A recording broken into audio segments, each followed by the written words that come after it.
Ang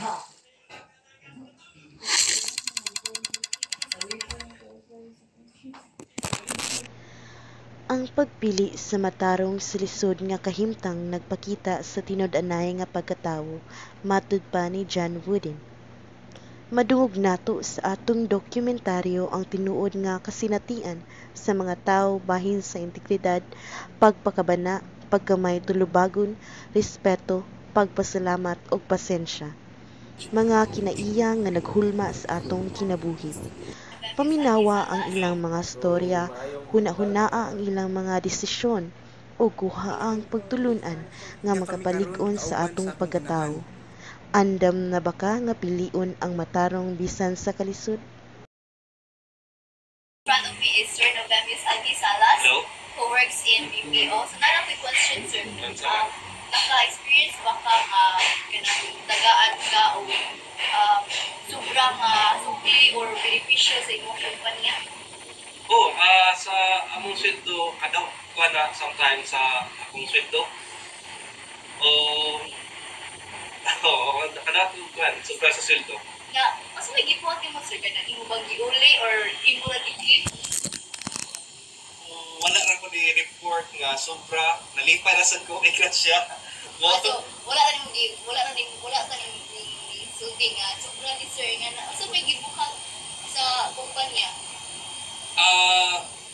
Wala sila gibuhat, pero after sa sunod sweldo, i-deduct na siya sa akong So, sunod payroll. na-trace ra nga sobra ang pera. Unsa may ma-advise sa mga ibang tao nga in case nga masubra ang sweldo, sobra kanang grasya makuha nila? Kung iiskot lang to sa BPO, matrace yun na ang kuhan, ang mga sweldo, mga sobra expenses or kagamay ang expenses, i-matrack naman dyan na sa database. Pero karang kuhan lang karang mga small businesses nga walay databases, iuli lang dyan ang sweldo kay low man sa tang negosyo, gamay lang sa bulan, marang masulti. So, maayong buntag, doon na kita tuwid sa Tuigala, paliwag og pagpaila.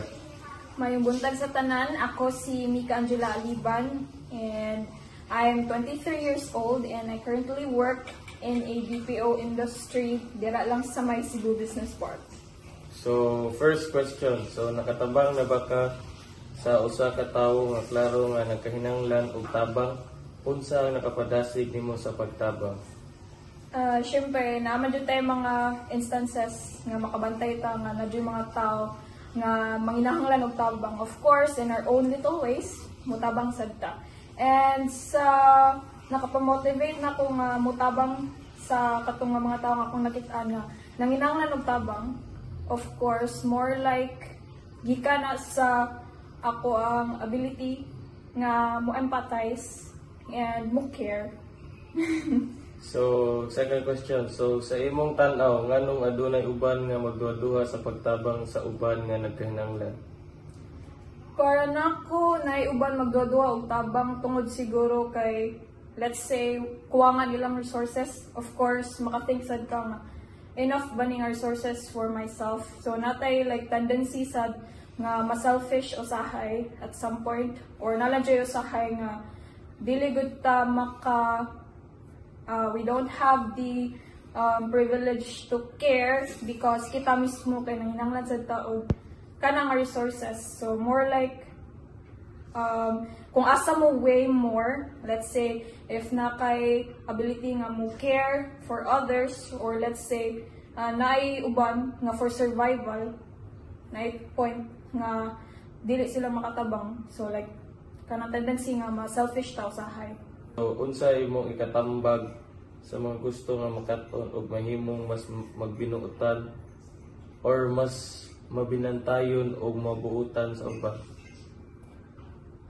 Ako lang dyan maikatambag no, like for ordinary citizens like us.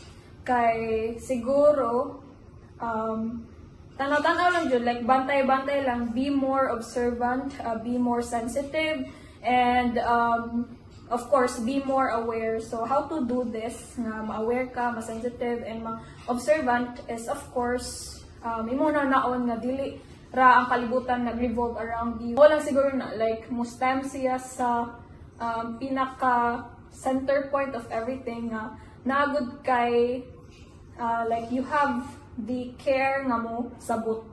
Like ara siya magkuan sa nga mo sabot ka sa situation ug sa mga lain nga tao ug unsa ang mga stories nga lain nga ilang ginasagubang everyday.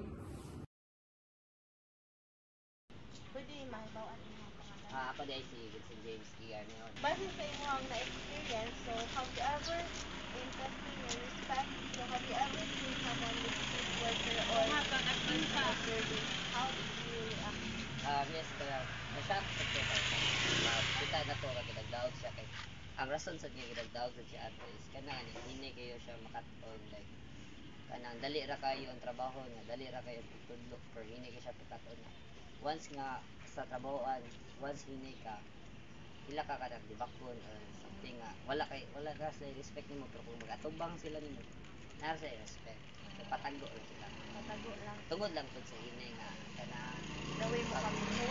So what are the some small neat but meaningful ways to show respect to others every day? sa akong gibuhat o sa akong gibuhat sa kauban para respetaron siya at respetaron siya kanang maminaw ra nila kung unsay pagtudlo sa mga karaan dapat kung unsay mga dapat buhaton kalikamutan nimo nga makatuon ka na nya kato nga time is kato siya nga trabahante nga ako nakita nga wala respect wala siya respeto is how gibuhat is doon ko siya saon para maka-gain sa siya mga kanang respect sa others like mga manager, mga supervisor, other nga trabahante nga sa mga area. Thank you, sir. So for testing patients, I have here Ms. Jasmine to share with us her experience. So I have two questions here, Miss. So my first question is that makashare ka ba og sitwasyon diin kinahanglang magpugong ka sa imong kaugalingon o magpakita og pasensya? Oo, like katong 18 ko nag-start ko work and dagag kasi nga na nag-test dun sa imong pasensya sa mga tao or sa mga butang. Like that time kato nag-work ko and sa probinsya jud ko nagtubo so nag-listen jud ko advice sa For my second question, unsa imong ikatambag sa mga tao nga naglisod sa pagpugong sa ilang kasuko o sa pagpabilin nga kalma? So if ever man mo abot sa punto na grabe na jud kayo pag-test sa imong pasensya, like ayaw lang jud ipasulabi imong kasuko or imong emosyon, so knows jud how to think better.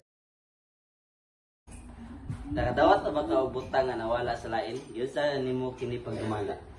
Ako siyang gi-post sa Facebook niya. Wala na ko siya gi-detail by detail pag-post kay na may daghang tawo nga mo claim bisa dili ilaha. Unsa imong tan-aw sa epekto sa pagpakita og kanang gagmay responsibilidad sa gagmay nga butang sa unsa iyang epekto ni sa dako desisyon sa kinabuhi? Dako ka siya epekto kay walay this kanang step nga mular ko kag dako nga step o start pa ka og ginagmay. So may gabi sa tanan aniya kami karon kauban sa akong inahan ug karon magpaila siya kaninyo. Ako di ay si John Rojoca, ang inahan ni Jeremy Rojoca. So ang unang pangutana nako sa imo Miss Rojoca, naka-eksperyensa na ba ka nga ang pagpasalamat sa usa ka tawo nakahatag nimo og kalipay o bilihon nga pagbati? Many times na-experience ko ana ilabi na sa akong working place nga every time I always give them positive vibes every morning and they always say thank you for giving them energy to work. Okay. So unsa day mong trabaho day Miss Rojoca? I'm a learning support assistant working with students with determination here in the UAE. Okay, very good. So kaduha nga pangutana, unsa ang imong ikatambag aron mahimong batasan ang pagpasalamat sa matag adlaw nga kinabuhi? Ang akong matambag sa mga kabatan-unan or sa tanan? Sa tanan. Sa tanan. Always lang kanang bisag sa ginagmay nga mga panghitabo or mga blessings or mga hatag sa atong kahitasan kanato. Always thank you, and then maunsa magamay o madagko man siya, mabililihon man siya or dili, always say thank you kasi ang kuan kay ang tao man good nga imong na say thank you usasad maka-feel sa na siya nga uy kanang she praman akong gihatag but he still or she still say thank you. Okay, may salamat kanimo diha. Ang integridad, pagpakabana, pagkamay tulubagon, respeto, pagpasalamat ug pasensya naghulma sa atong mga desisyon ug relasyon sa uban. Hinaot nga kini nga mga kasinatian magadasig kanato sa pagpili sa matarong ug pagbuhat sa maayo matag adlaw.